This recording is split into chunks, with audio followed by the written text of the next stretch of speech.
এই মুহূর্তে জানতে পারলাম। আমি আপনার মতকে সম্মান করি। আপনি যদি আমার কথা বিশ্বাস করেন আলহামদুলিল্লাহ, আপনি যদি বিশ্বাস না করেন আলহামদুলিল্লাহ। I respect your point and you respect my point. বাইরে থেকে তো স্টুডেন্ট আসলো না, নারী শিক্ষার্থীরা বাইরে থেকে আসে না, বাসগুলো কম আসলো। আমি বলছেন আপনি চুপচাপ বসে যান, চুপচাপ বসে যান। বাইরে থেকে কোনো জায়গায় কোনো সময় শুনে দিন নিচে নিচে নিচে কোনো সময় কি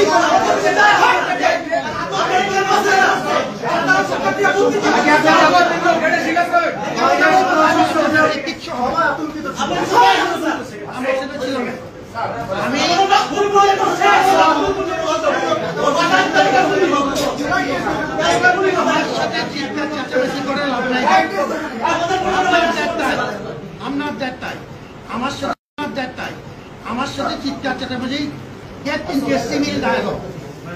আপনাকে আমি সম্মান করি and I respect equal respect from your part.